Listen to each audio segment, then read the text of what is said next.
I got BJ and Aubrey here for you with questions. BJ, you just kind of put the team on your back there at the end. On that last play, what was the draw up on that last play? We were just trying to get the ball down to the other end of the court to Taco, see if we get a quick one. Well, did you feel like when you went up for that layup to put you guys up by one, did you feel like you got fouled? I don't know. I think we had chances to get stops on defense that we didn't get, and that was the difference in the game. Up by 10 with about 6 minutes to play. What went wrong? Really, like I said, we didn't get stops that we need to get on defense. Our whole team, our whole system is predicated on defense, and we didn't get the stops that we needed to get. They airball the last shot, goes over the hoop, guy tips it in, but I think we didn't get the stops that we needed to get. So going into practice next week, we got to focus on getting back to defense. With so much preseason hype, was this a wake-up call early on for the team? Like I said from the beginning, we were never focused on the preseason hype. We're just trying to take it a game at a time. So I think from this one game perspective, we'll learn from it, and we'll know that we got to get back to our defensive principles. Aubrey, when you see they got offensive rebounds, they got you 17 to 12. Just talk about that. You got to be stronger on the glass and boxing out. That's something we have to work on in practice. We knew they were coming hard. They have athletes on the wing who can run and jump, and they did just that. You guys obviously feel like you're a better three-point shooting team than what you showed the first two games.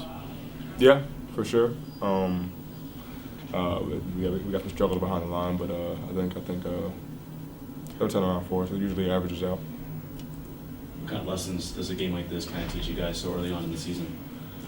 I mean, that nobody's invincible, you know. Like he said, we don't really care about the hype that much, but I mean, even for the guys who may have, you know what I'm saying, that just goes to show that, you know, anybody can beat any night. It's college basketball. There's already been games where teams have been upset, teams have lost that you thought should have won. All kinds of games have been lost, and you know, it's college basketball. Things happen. That's the fun about it. But we gotta be better and know that, you know, we're not invincible. Talk about maybe just the start of the game. It seemed like you guys were getting whatever you guys wanted early on as you built that 20-point lead. Just what was working then? We were locked in defensively. We got the stops, we were able to get out and run, and we're a lot better off as a team when we get stops and we're able to get out and play in transition. Did you feel like you just kind of got complacent on defense after you went up so many points, or? I think we didn't take away the three ball well enough, and you know, once you give a team confidence like that behind the 3-point line, they can start making a lot of shots, and you gotta give them credit. They made a lot of tough shots tonight. They played together tonight, so I think you just gotta give them credit for that. And you know, when teams start making shots like that, we have to be that more engaged. Anything else for these guys? Thanks. Thanks, sir. Thanks, guys. Thank you. Thank you. Well, you give them all the credit. I thought they came in, they played with, you know, passion and desire, you know, for 40 minutes. And I think their players made a lot of good plays, you know, down the stretch. I thought it was a really good game down the stretch. Under 4, both teams were going back and forth. And it was going to be one of those games that whoever got the ball last would have a chance to win. And unfortunately, they got the ball last, and they made a big play on the offensive rebound. And so that's where the game was won. I think on the boards, they had 17 of them. And between the, you know, old boards and loose balls, you know, that created a number of possessions for them, and they made them count. And so, like I said, give them credit and their coach for a very good game. You talk about the loose balls and the offensive boards. I mean, those are basically hustle plays. Do you feel like your team got out hustled? I thought FAU played with more passion and desire than we did tonight, and that's disappointing. I mean, that's the one thing that both teams should have at a high level. And I didn't think we had at the level we needed to, and they did. And I thought that was the difference. Up by 20, what goes wrong from there? Why wouldn't you be able to build upon that?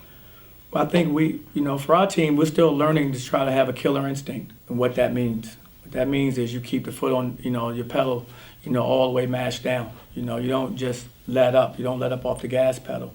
You know, when you build in leads like that and you have momentum, you have to keep it going. And that's developing a killer instinct. And that takes maturity.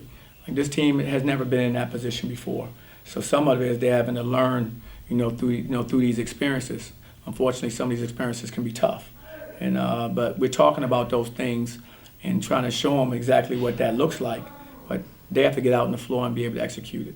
Obviously, you don't want this not to happen, but are these types of things good that happen so early on in the season?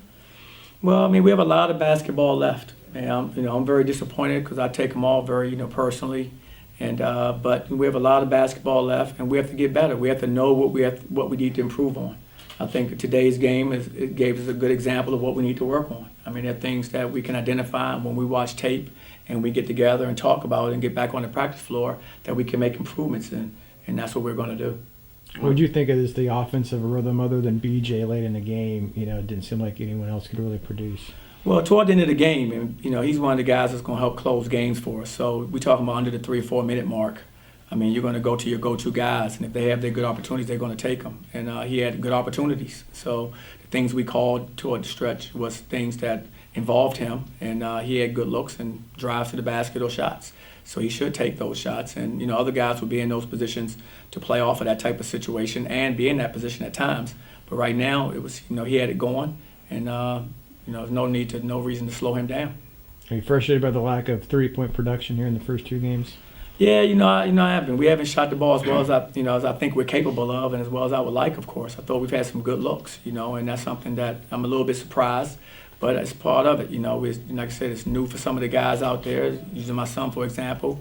I mean, there are things that's going to happen. You can't sit 2 years from this type of basketball, competitive basketball, and walk back out there and have everything, be perfect. This is not going to happen. It's going to be a process. And the same thing happens with several of our other players. Colin, for instance, whether it's free throws. I mean, these guys are having their adjustments. Unfortunately, we have a tough schedule and everybody's going to come, competing very high at a high level. But they're going to have to go through their growing pains, and it's guys last year went through them. The guys the year before went through them too. But we'll get better from it because these guys are good players, and along with the rest of our team. Dayon didn't play today. What was his status? Dayon didn't play. He's been suspended, and he'll he won't play in Myrtle Beach as well. Is that the extent of his suspension? For right now, yes. Anything else for Coach?